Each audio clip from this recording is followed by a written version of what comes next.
Okay, picture this. Your dream wedding, maybe somewhere sunny, sand between your toes, the ocean right there. Sounds amazing, right?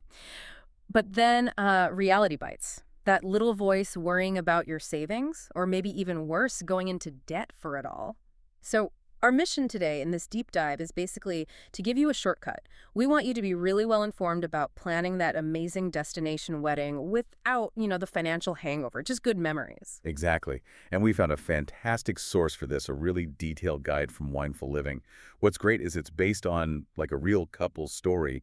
They actually managed to have their dream wedding without breaking the bank. So we're going to pull out the absolute best bits, the real nuggets of wisdom from their experience to help you do the same thing. Okay, let's dive right in then, because this guide, it flags something straight away. They call it the biggest mistake couples make. What is that mistake, and why is it such a bad starting point? It's so common. Basically, falling in love with a specific place before you figure out what you can actually afford. You imagine that Tuscan vineyard wedding, you get your heart set on it, and then, bam, see the price tag, and it's just way out of reach. Leads to disappointment, waste of time. The guide stresses you absolutely have to sit down first, have that really honest talk about the total budget, like right at the start. Right, and when they say budget, they mean everything, don't they? Not just the Yeah. obvious stuff. Everything, yeah. Flights, where you'll stay, food, drinks, activities, the actual ceremony costs, Yeah. all of it. And they even say, think about how long guests might stay. Are you going to cover any of their costs? Things like that. Oh, and critically leave a buffer.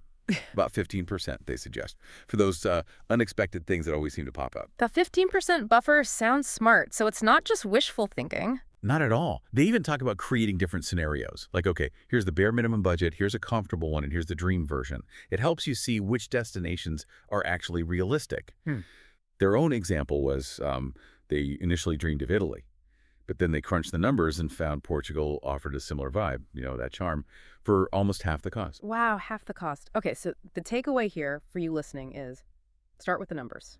Seriously, let the budget shape the dream, not the other way around. Make sure it's actually doable. So, okay, budget's locked down. What's next? The guide gets into something really interesting here. Where you choose can be a massive cost lever. Tell us about that. Yeah, this is fascinating.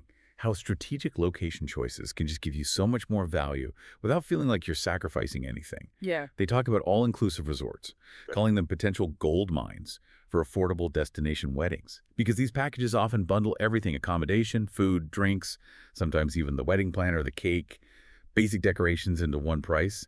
It's much more transparent.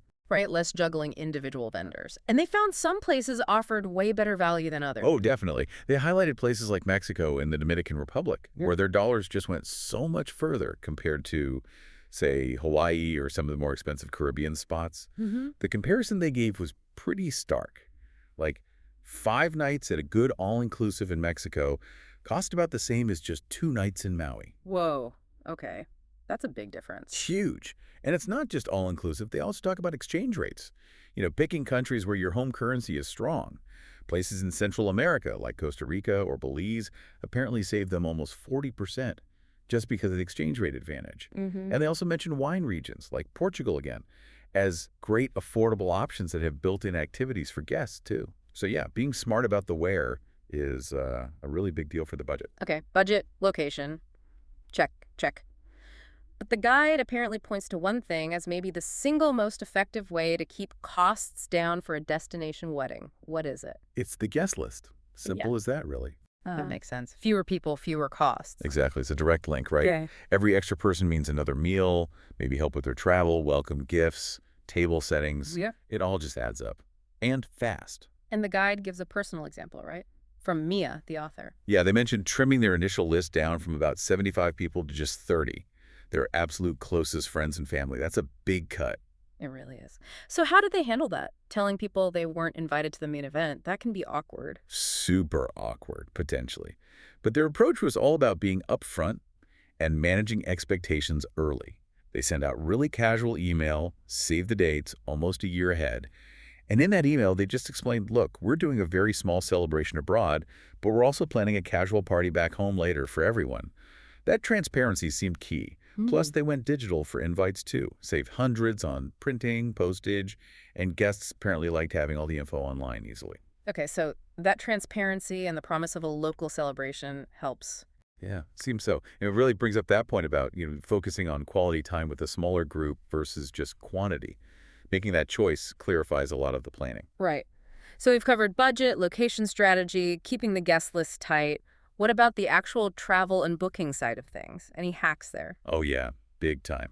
Smart travel planning is another huge cost saver, according to the guide.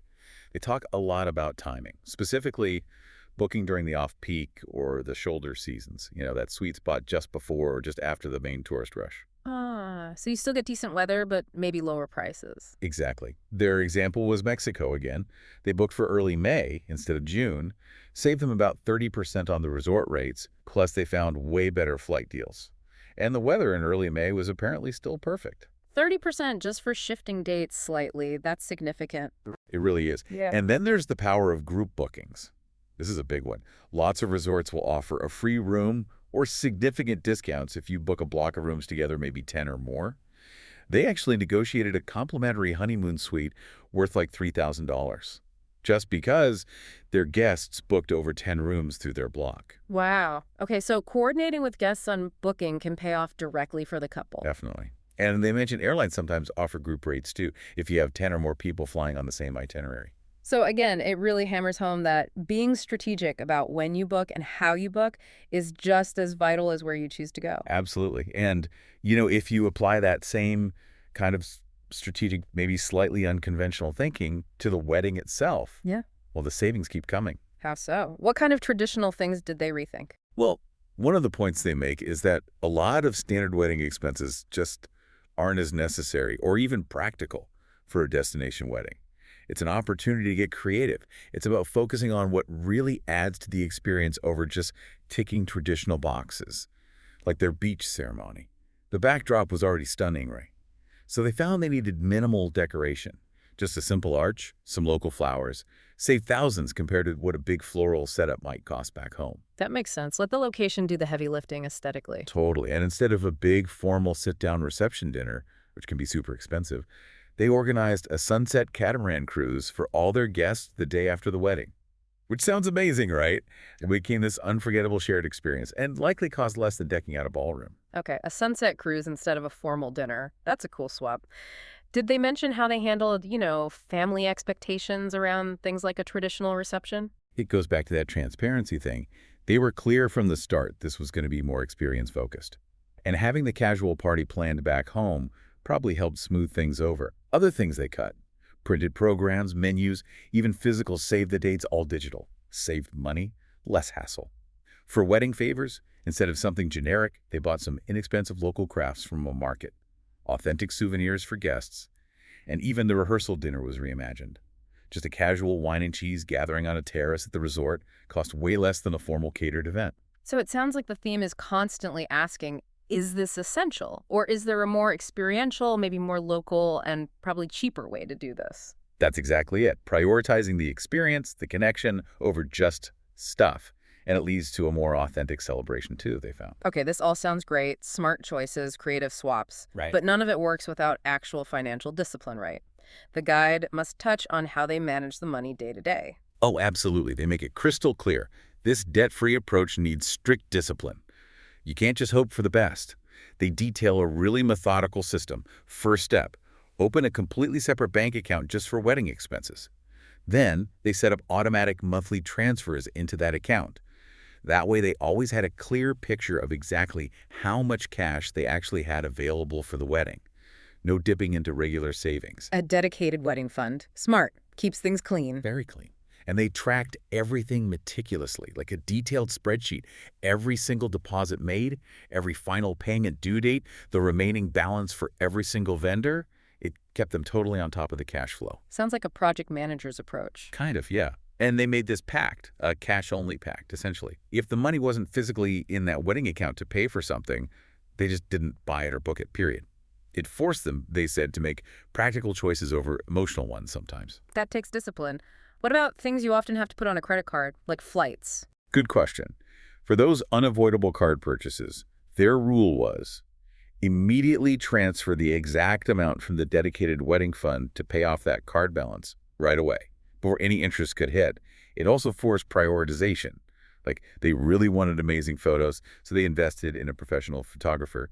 But to balance that, they decided to skip videography altogether. Save them almost $2,500 right there.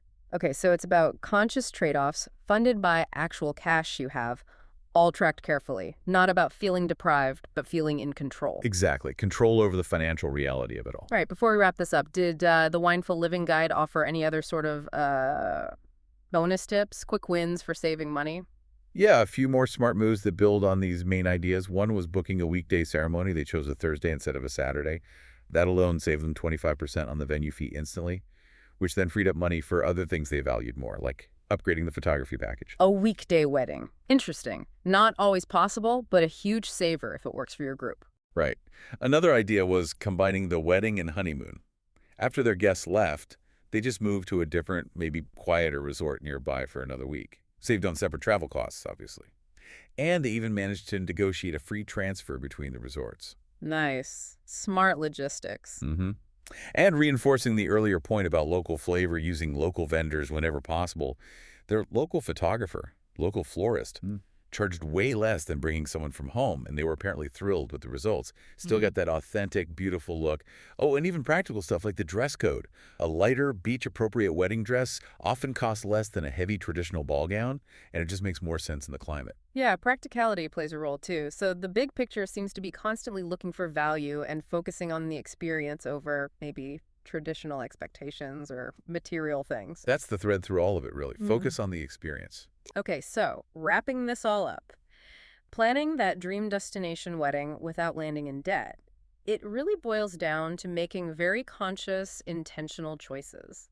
Choices that fit your vision, sure, but also squarely fit your financial reality. Exactly. And the guide really emphasizes the payoff isn't just financial. They talk about how having that smaller guest list led to a much more meaningful celebration. Real quality time with the people who mattered most. And of course, coming home relaxed, happy, and crucially, without that cloud of wedding debt hanging over them. It's a great reminder, a wedding is about celebrating your relationship, starting your life together. It's not really about impressing people or sticking to some outdated script. That's a perfect final thought. So maybe for you listening, the question to ponder is, what traditional wedding things could you rethink? What could you let go of or reimagine to make your celebration truly yours, truly authentic, and keep it debt-free? Focusing on the meaning, not just the money.